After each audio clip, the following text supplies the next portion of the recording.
the crowd was watching a lot of these like outtakes and bloopers before you came on, and I was very distracted. I kind of saw bits of it as I was. It was so cool. How do you keep? I mean, talk to us about that, because you know when we're watching, we're fanning, we forget about the outtakes and that you actually forget lines or something funny happens. I mean, what is that like to work with that group of people? It's so hard. Like I have to kind of declare that I am not good. If people are laughing, I will laugh. Like there is no like, I'm not this like, you know, actor that's like, I'm just in it, I'm serious, I'm like, if you start laughing, I'm gonna laugh. Like I'm not that strong, and that's just who I am, I'm sorry. And so like when you're working with the likes of Conleth Hill and Peter Dinklage, it's impossible, it's hard. And I'd be like, guys, come on now, like, because then it looks like I'm misbehaving. And I'm not, I'm like just laughing at you because you're funny, I'm sorry. It's so cool to see those outtakes. Yeah, we have so much fun together. And Jacob and I, like, we have to play such kind of like serious, stoic characters, and we're not really like that in real life. And so, if it gets silly, I can't look at him. Like, we just can't look at each other. Right. No eye contact. And we have like these moments, I'm like, Jacob, stop it. Like, look at that. Like, I can't. And so that's what we have to do. Otherwise, we can't get through it. I think it's so cool to get sort of that inside look of, you know, what it takes to put it all together, for sure. And what's so neat is that you and Emilia Clarke, of course, yeah, you guys are very tight, right? You're tight in real life. I know she can probably see this, but I love her so much. Yes, I love her so much. She's so sweet, and we have such a giggle together. And yeah. What I think is great too, and you kind of alluded to this already with the female, the strong role, and having another female that is strong in your in the characters together, but to actually like them. Yeah. That's important, right? Yeah, absolutely. I mean, when I came onto the show, we were in Morocco, and Emilia was like the one female character in that kind of part of the world, in that part of the realm. Where were we? Astapor or something? Yeah, something like that. Somewhere hot and dry. And so I came in and she was just like, hi, you're my friend now. And I was like, not expecting that because we didn't know each other. She didn't have to be so like open and warm to me. Like right. She is just that as a person, but like, you know, sometimes it takes a minute to warm up to people, and she was straight away was just like, no, you're my friend now. So I was like, okay. Took you right under the wing. Yeah, and it was lovely. And the truth of it is, we were the only two girls in a very male-dominated part of the storyline. And I mean, yes, she's like the central character of that, but just being two girls on set where it's mostly dudes, like, it bonds you a certain way. Like, you know, you have to. You know, hug it out. Like, hug it out. Yes, absolutely. Okay, so y'all haven't really seen each other since the premiere. And we've got her bestie backstage. Y'all, Houston, welcome for Emilia Clarke.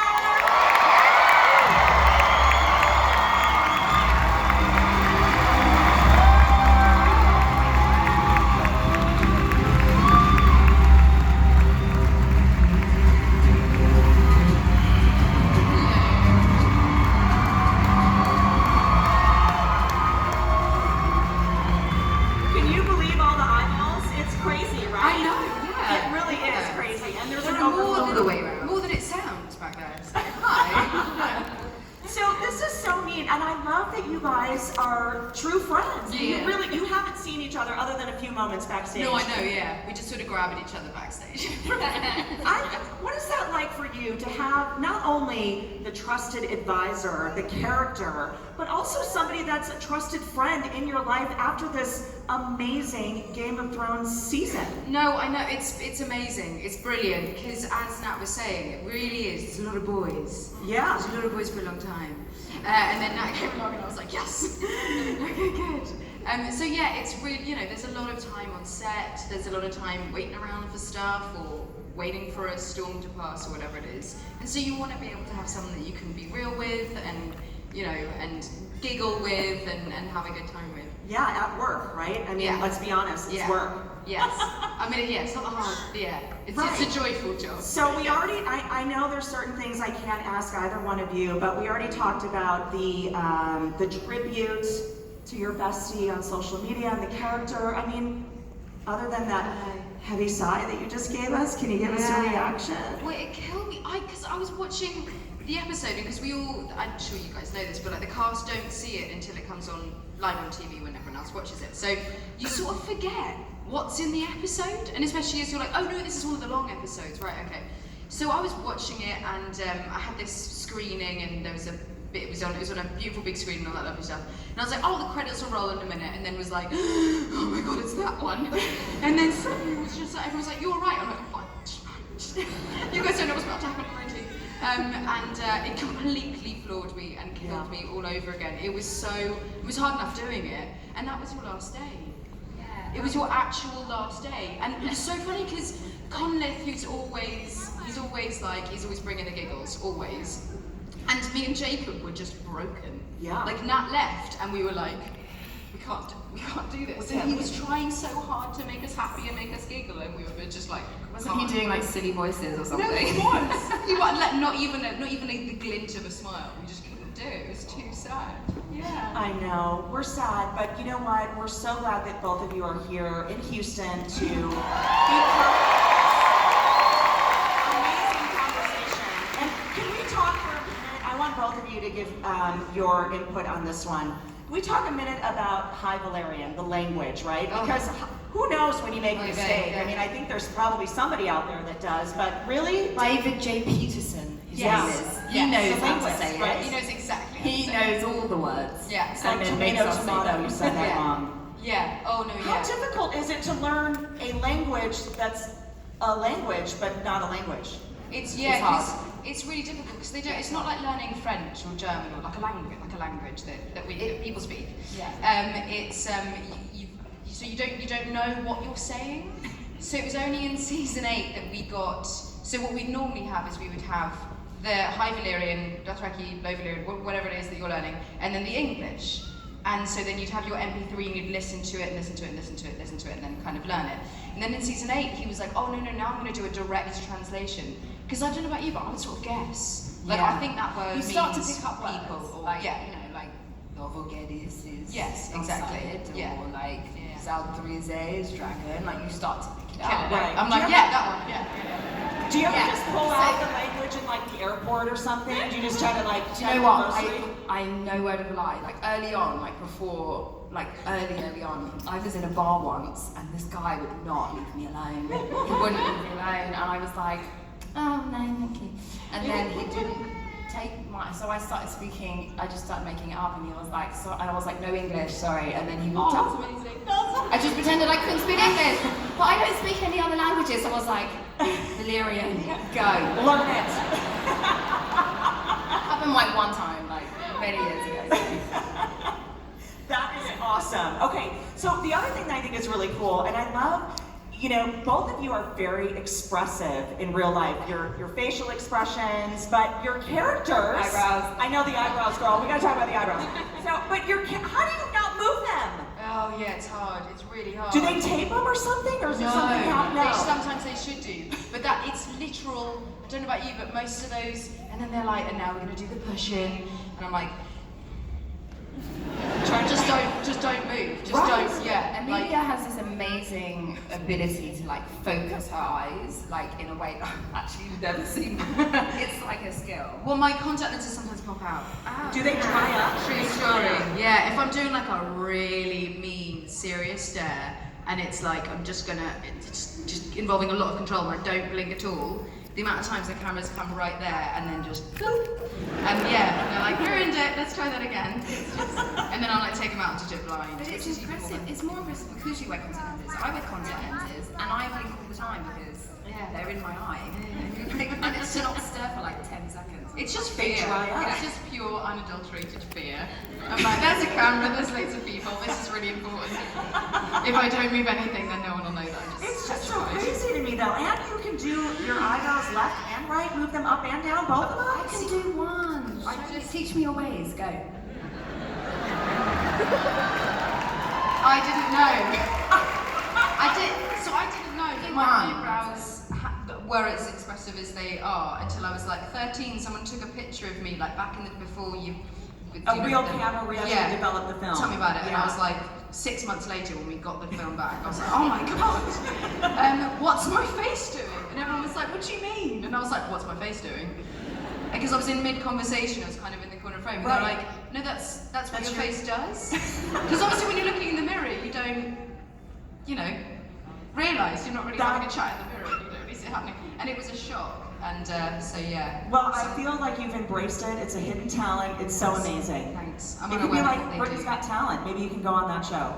There we go. At Game of Thrones, Be. Yeah, right. Exactly, yeah. Okay, so we talked to Nathalie about what life was like. I mean, clearly, as we already said, this Game of Thrones, career changing for both of you. And Starting for me. Yeah. right? Yeah. And I mean, where were you when you got the call, when you figured out this was happening for you? Well, when I got the call for the audition, I was standing on top of a loo at my workplace so that they couldn't see if they looked underneath that anyone was in there, and I was like, quiet me on the phone. Because that was like, when you're, I was doing lots of jobs to pay rent, and one of them was working at this museum where you just stand around, that's literally all I did. And so every time my agent would call, which was once every 6 months, I would run into the loo and kind of.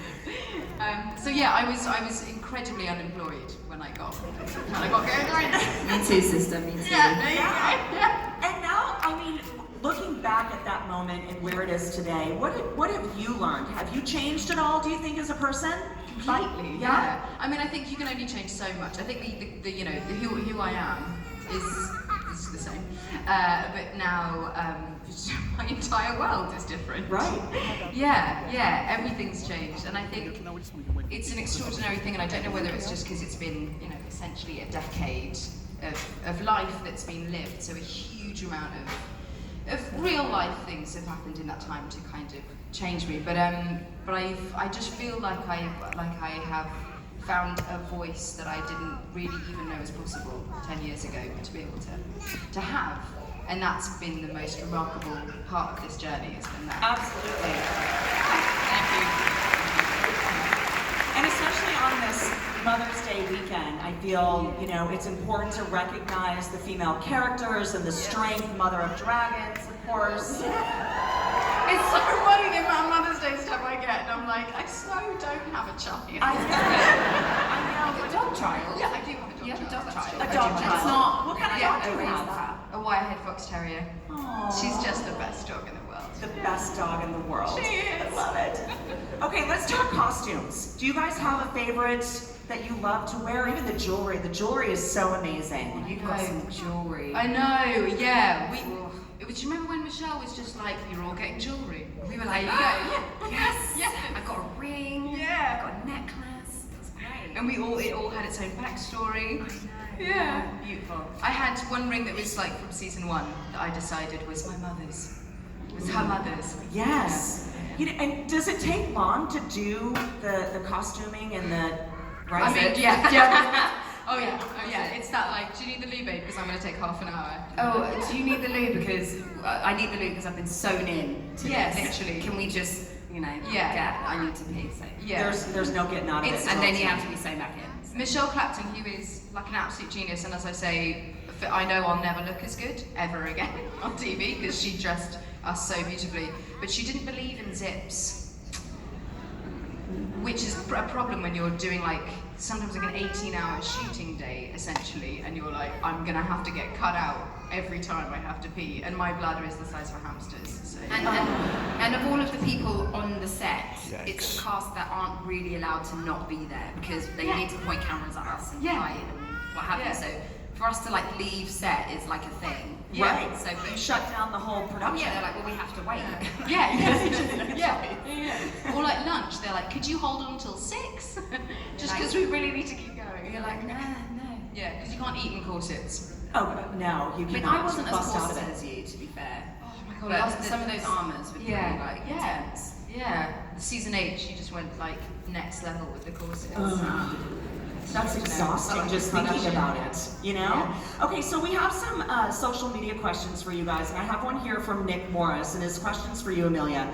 Would you be open to or ever consider reprising your role as Daenerys if the opportunity presented itself? Either way, why do you feel that way? So a prequel or something? Or... Well, Nick, thank you for your question. 10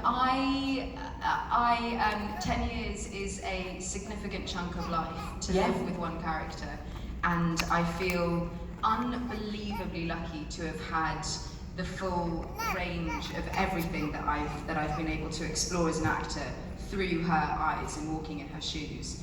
And I really feel like that beginning, middle, and then when the season is finally done, that's a lot. So that's probably a no, because I think that time to put, there's time. I also think that David and Dan are just the geniuses of this world, and if they ain't doing it, then you're gonna follow. Okay, you know absolutely. what I mean? They're my people. And then we have one from Elise Salinas, and she said on screen, Missandei and Danny have a great friendship, which we already talked about a little bit, and loyalty. Was there that instant connection in tow that made it come across very sincere and believable on screen? What I was thinking, do you remember do you remember the first one, and then we had a little bit of a situation? Yeah. Do you remember? And I was like, nah. Yeah. I did not enjoy. Yeah. Okay. So we talking? Okay. Oh no. Do you know what I mean? You remember in the? It's just Sorry, no one. Sorry, that made no sense. It's chill. I got very protective, quite immediately. Yeah. So I'm gonna So we were in Morocco filming, and my costume was somewhat revealing. Just a little bit, kind of punchline, And there was a certain response to that. And I did not take kindly to that response. Yes. So yeah, we bonded pretty. So it was very quick. It was like, hey, no, protective thing over each other. Exactly. And it felt very. It suddenly. I mean, I was so grateful to have Nat join us and forever, and I think that just very quickly it was like, oh, we're in it. These are long days. Yeah. We're getting into it. There's a lot of people here, and I think we just. Yeah, we straight away I felt very like, oh, someone's on my back. Right. You had that moment of like, you say something to her, I'm gonna, women should have their backs, and those comments shouldn't be made. Yes. Right? Absolutely. Exactly. What about the female roles and how that has evolved? Because that's one of the questions that Brandon Pena, we talked about that. Obviously very male dominated when both of you came in, and the way you were treated in the beginning, the way you were treated, and so it had to come across. It was part of the storyline. It had to. Was that difficult for either one of you to put yourself in the slave role, or being sold off? Just in that, you have to be in character. So what does it take to get to the depth of that moment? Yeah, I mean, it's kind of, for me anyway, it was the first proper job that I'd had, so I was petrified anyway. So I think inhabiting the part of Daenerys that was vulnerable and scared and without any voice at all, and without any kind of power to speak her truth, as someone who was very, fresh out of drama school and was 6 months earlier standing on a loose seat in a job she didn't want to be in, going, oh my god, it was very easy to inhabit that particular space. But then I was very lucky that within the arc of season 1, by the end, she found a strength that I felt I had too, because I'd had 10 episodes of filming kind of under my belt before we got to that bit. So yeah, it was definitely, the sensible actor response is like, oh yeah, it's just where my head, where I knew my head needed to be, which I absolutely was. I read the first book like 4 times and was really in her mind and in George R. R. Martin's head with regards to kind of the material was for the first book. But most of it was my own fear, I think. So it was quite easy to inhabit that. Channel the inner fear. Yes, yes. Well, obviously, those of you that read the books know that like Masandé's like 9 years old in the books. She's not a grown woman, so Right. straight away that kind of changes how you play her. And but the one thing that I took from the books, and the one thing that I did in preparation for this role, was just like think about, you know, what's somebody who has been enslaved, like, and who is surviving because to someone else they're property, they're disposable, they're nothing, and what that would take. And so for me, a lot of the choices I made for her were like her being very still, very like, almost like a walking encyclopedia. Like I get asked a question, I speak when I'm spoken to. That's like submissive, brainwashing, years of it, what that might do to a person. And I had to really think about that. And you know, so that's sort of where I started. And then I had the like absolute joy of figuring out what freedom meant for her, what having an opinion meant for her, what having a friend meant for her, what having a love meant for her. Like I had to figure out all these things and like how that might play in her performance and in her journey. And like suddenly this person that's been wound so tight, that's been oppressed in the most horrific of ways, how they start to release some of those binds. And it was just like, every sort of season they would give me this little nugget of something and I'd be like, oh, I'm gonna do something with that. And that was a moment where we see her smile or see her laugh or see her like her opinions, even if they were small. Right. You know, they came subtly, and that was something that I felt was important because a lifetime of slavery, she survived slavery. Like that's not gonna just happen overnight. It's gonna take some time. And yeah, so that was my kind of where my thoughts were mostly existing. Yeah. It's so perfect and powerful. Yeah, and I think that's what binds them early on, is because Daenerys has had a similar experience in that she was being sold and was kind of spent her life being groomed to be sold. There's that likeness that you see. Like they've had very different experiences, you know. Like the people of Narth are very passive, they don't harm things, so they're just like easy targets for slavers, you know. And like obviously Daenerys has come from royalty and this historic family of power that's been kind of overthrown and blah, blah, blah. So like they've had very different life things, but there is this kind of space somewhere of their two worlds where they both know what it feels They're very to similar. be property, Right. You know, and to be nothing but pawn in someone else's powerful game or something. So Right. yeah, and also they're both brilliant women, despite it all. True that. Right? You know? Yes. Okay, so do either of you have a favorite character? I mean, obviously without your characters, but is there somebody that's another character in the show that you're just super excited about or connected to? Yeah, Jon Snow? Literally connected to Jon Snow. I use that word, just in case. I'm really into Arya. I just think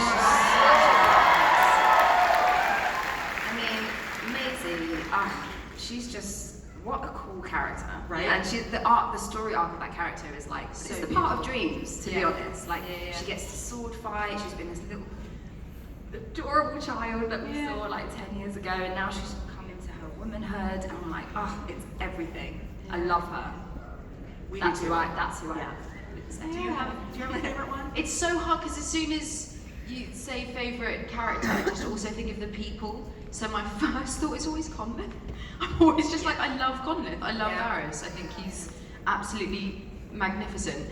But How do you pick one, right? how do you pick one? And then watching the season, then everyone just flourishes in a way that when you're acting with people, obviously you see so much, but then you're like, ooh, that's what you were doing, and then so it sort of sings even more. And But quite honestly, when you're Sansa's doing kind your of killing scenes it. too, I mean, Yes. you're so isolated from the actual story being pieced together. No, That, exactly. Right? Yeah, exactly. So we get to experience genuinely from a fan perspective. If it's not our stuff because we're a million miles away, then Right. we get to kind of enjoy the storylines that have been going on there. But in the same way that Maisie's badass, Sansa, Sophie Turner is just this season she just kills it. She just absolutely, just slowly but surely you're like, oh no, you are a rock. You are not. Nothing's getting past this girl. Right. And she is. Just the power that she's brought for this season, I think, has been Not a little bird magnificent. anymore. No. Yeah. I know. Okay, so, you know, the candles and the scenes and everybody's, you know, the candles are lit. The Braziers candles inside. They are real, right? Days, and everyone gets black up their nose. Yeah. Because you're breathing in fumes. Genuinely, you get the you'll see, if you really zoom in, you see a lot of people with like ash on their nose. sometimes. No, Yeah, because you're inhaling all of them. Because Yeah. it's literal braziers in a small In a confined small space. set. And then you've got to like tip the chandeliers every once in a while because you start to feel wax on your head and you're like, oh, The wax. we've been there too long. What about the Yeah. wine or the drinks that we have? What's in there? Peter Hibiscus really has tea. had hibiscus tea? tea. Because in the beginning they had like cranberry juice, and Peter was like, I'm buzzing. like, stop giving me cranberry juice, it's too sweet. So they started doing like this watered down hibiscus tea. And those cups, they seem so heavy. Are they Yeah. heavy? Yeah, they're pretty authentic. A lot of the props are. Yeah. You know, I think Yeah. Other than like the props. Brian props. Shout out Brian. But yeah, a lot of, other than like the weapons, obviously, when people are using them, Yeah. they can't be as heavy as like a real sword is, because that would be Oh, dangerous. but they, But sometimes they have real ones. Like, you know, Ian always loves a real. he does love a real He's sword. like, darling, give me the heavy sword. But a lot of the like Which I props can't even. are like pretty authentic. Like Yeah. they're kind of forged out of one piece of metal, and you're like, oh, Yeah, right, you it's, know. it's very, it's not, you're not picking up like a styrofoam. Right. Yeah, they Pretend make thing it. that's painted. It's They make it very easy for you to step into Game of Thrones world. Like Oh my obviously, God. once you've gone through hair and makeup and all of that, and you're in your regal attire, you then step onto this set that's very beautifully dressed, and there are things that look like they were like made in the way that they were. It's really 400 fantastic. years ago It or really is. something. Okay, so let's take it back to real world. And last night was a first for you, Emilia. Yes, I it mean, was. Sadly, our Could you Rockets tell? didn't make it, but you were at the Rockets game last night. Can we? So It was close. so close. I know. Oh, but this was your very first NBA game ever? It was my very first game. Ever. People keep being like, it's your first NBA game. It's my first basketball game. I've never been. How cool! Right? Is that the same thing? I just said the same thing. And you were kind of fangirling, I guess, a little bit yesterday, right? Oh my god. Can we, The Queen was in the building. Do you know what I mean? I was hurt. I was hurt in my heart when I saw that she was there and I wasn't Queen there. Bee, Beyonce. Because You're I'm a huge fan. No, I'm a huge fan, and then I managed it because now I've watched Homecoming 3 times, and every time I watch it, it genuinely gives me inspiration. And she's been on like every single Danny playlist, Daenerys Mother Dragons playlist that I've ever had. She has. We run the world. But we used to do this. So did. Oh, we have. you gotta show us. No, there's no No? dancing. for Okay. it. Yeah. I mean, no. But we used to be like in this scene. Yeah. This Beyonce song. Yeah. Is the theme of this song. 100%. We did You run the that. world. You did. And then the other one was Diva. Remember? Yes. Is Yes. yes. A yeah. diva is a female version of a hustler. You know, like. Yes. Oh my God. She's doing that a lot. She's stepping away. That is so cool. Okay, so did you pump up music? What's on the playlist? I mean, we already talked about one Danny playlist, so what else is on it? My goodness, it sort of changed. This season was a little different. I took a little Dark, time a with little dark. Yeah, a little dark, a little sad. Yeah. A little dark. Yeah. I'm now. I can't even. Can't think, I know. Oh, no, but there's like when I did the walking through the fire for the last yeah. I completely forgot what episode that was in. That was I had like a very hardcore playlist for that. Do you remember which ones were on there, on that playlist, or no? It was a lot of Beyonce. It was a lot of. Oh my god. Survivor had to Yes, be on Survivor there. definitely. Oh, I mean, yes. I'm sorry, I'm not trying to like. No, 100%. And then a lot of Stormzy. and then just maybe like a Rage Against the Because Machine. everybody just needs, to throw it in there. you need music to get yourself pumped up. Yeah. Okay, can I just say, Emilia Clarke is like amazing at rapping. No, but she does this thing, and it's the funniest thing ever, where she raps as the Queen of England. And raps. I And gotta it's do that. amazing. Sorry, I don't mean to put you on the spot. No. But it's The one that I'm thinking of is so rude. Like sometimes when we do like a really big wide shot, and you know they're not listening to your microphone, or if they are, they're giggling because you can't see what I would do. You do all the actions of like very serious, but actually you're doing like a ludicrous lyrics. I love it. And Jacob's like standing next to me being like, "You're making me laugh." Can we get a taste? Do we get a little something? Of this So thing? sorry, I feel like I put you in a spot by now. Sorry about that. So good, I don't want to leave, so I've got to no. What is your fantasy? I can't continue. That's the only vaguely PG version of that. It's a ludicrous. Okay, so we love that you fly on the dragon, of course, but it's not as cool, right? Filming it? Well, no, yeah. So as soon as the first one is cool, but genuinely, it's like for each minute of dragon riding, or even 30 seconds of dragon riding, that's a week of filming. A week. It's mental. And then they're like, and then there's a lot of like, no, you gotta, because the thing is programmed. The buck is And programmed. it's literally a buck, like a green It's a buck, box. and it's super high up, and then there's a woman with kind of a joysticks situation. She's got, the flight path is pre-programmed. Of course it is. And there's a lot of, now the buck in the last season, it's got 3 individual pieces that all move kind of independently of each other. So you're on it, and I get a lot of, no, but you're telling the dragon where to go.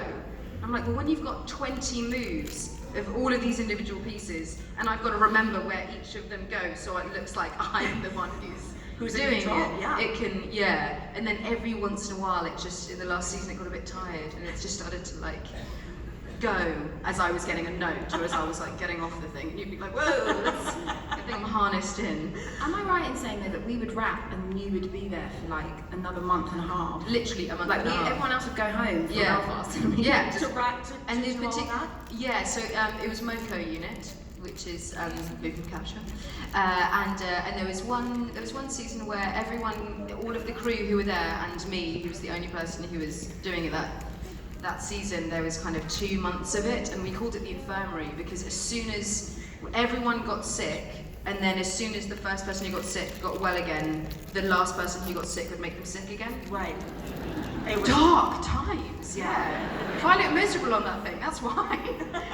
It's just like, yeah. Well, okay, so we're going to be wrapping up here shortly, and welcome both of you to Houston. We hope that you have such a great time here.